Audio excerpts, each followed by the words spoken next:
What if I told you a man was sentenced to life in prison for a murder he didn't commit, while the real killer was sitting free at his sister's dinner table?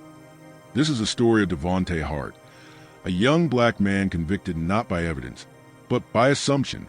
And what happened to him could happen to anyone, because in this case, the truth was buried deeper than the bodies. In the long, echoing halls of Georgia's Hayes State Prison, one name lingered longer than most: Devonte Hart. To some, he was a model inmate. To others, a reminder that innocence means nothing if the system needs conviction. This is not just a story about murder. It's a story about race, power, and the terrifying ease with which the truth can be buried, and a life destroyed. Summerfield, Georgia, was the kind of place that rarely made national headlines. Tucked between rolling hills and pine forests, it was an idyllic blend of old money, new suburban development, and a kind of southern charm that made people believe everything was fine until it wasn't. On July 7, 2012, everything changed. The bodies of Julia Grant, 38, and Thomas Weller, 42, two prominent real estate agents, were discovered inside a $2.3 million lakefront property. They were preparing for a major open house. Julia was found slumped over the kitchen island, her head resting in a pool of blood. Thomas was upstairs, one gunshot wound to the head, another to chest. There were no broken locks, no fingerprints, no murder weapon. The community was stunned. The local sheriff, under pressure from media and politics, promised swift justice, and he delivered it too quickly. Devonte Hart was a 28-year-old forklift operator. He lived on the other side of town in a two-bedroom apartment with his mother, Monica, a retired school janitor. Devonte had dreams. He wanted to open an auto body shop, save enough to buy her a house, and one day leave Georgia behind. 2 weeks before the murder, Devonte picked up Julia and Thomas in his Uber to take them from a networking event to an after-party.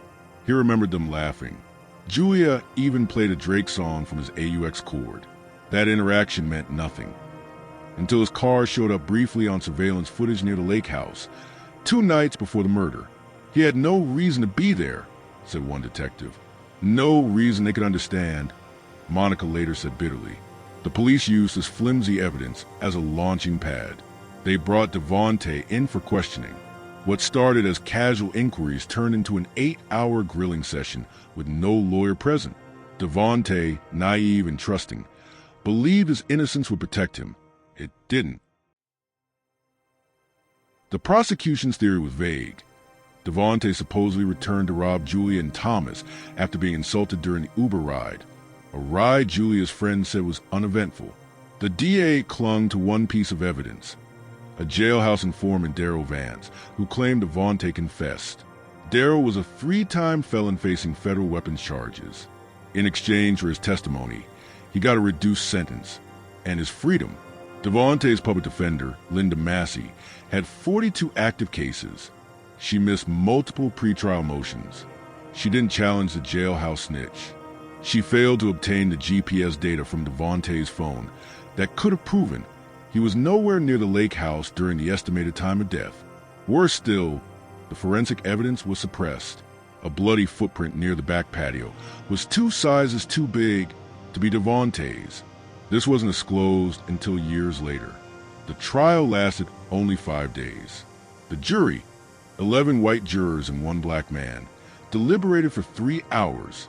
The prosecutor's closing argument painted Devonte as a ticking time bomb, an urban outsider with a chip on his shoulder. Linda Massey objected only once. Devonte sat motionless as the verdict came in. Guilty of 2 counts of first-degree murder. Sentenced to life without parole. He was 29. His mother collapsed in the courtroom. Devonte spent 11 years behind bars. He kept his head down, avoiding conflict, earning a reputation as calm, respectful, and even generous. He volunteered to teach GED prep. He taught poetry in the prison library. He also filed 8 appeals, all denied. Meanwhile, Monica Hart mortgaged her home for attorney fees. She campaigned outside courthouses, wrote letters to governors, and appeared on local news. She became known as the Warrior Mother. In 2018, She was hospitalized for high blood pressure and chest pains, stress-induced, doctors said. But she still kept a chair beside her TV with her son's case files, always ready to reopen the fight. In 2021, at Hays State Prison, a new inmate named Travis Ellison arrived. A tall, muscular man in his 40s, Travis was in for arms trafficking. Rumors quickly spread. He was ex-military, former private security, and once engaged to Julia Grant's sister. One night, in a whispered conversation with fellow inmate, Travis allegedly bragged, "I should be in here for a realtor double tap, but they gave it to the black kid. Lucky me." The inmate reported it to the prison chaplain, who, unlike the guards, believed him. That started a domino effect. An independent legal nonprofit called Southern Justice Initiative took on the case after hearing about the confession. They reopened the original forensics file and found shocking details. The blood spatter on Julia's blouse suggested the shooter stood no more than 3 feet away. Travis Ellison's shoe size matched the footprint at the scene.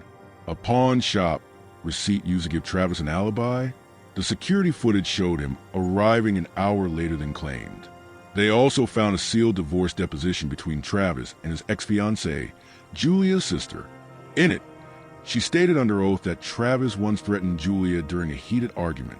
"You think you're untouchable, but one day you'll regret crossing me." In early 2023, the DA's office announced a formal review. A judge ordered the conviction vacated and called the original case a catastrophic failure of justice. Devontae was released on May 17, 2023. He walked out quietly, hugging Monica, but the media wasn't far behind. The town of Summerfield refused to issue a public apology. The sheriff who led the original investigation retired with honors. The prosecutor moved into private practice. Travis Ellison was never charged. The DA claimed insufficient admissible evidence, and the jailhouse confession was deemed unreliable without corroboration. Monica passed away 2 months after Devontae's release from a sudden stroke. She died in her sleep, finally at peace, but never whole again. Devontae now works at a nonprofit advocating for wrongly convicted men. His story has been featured in Time, Vice, and Dateline, yet he rarely gives interviews. When asked if he forgives the system, he simply says, "I don't want revenge. I want repair."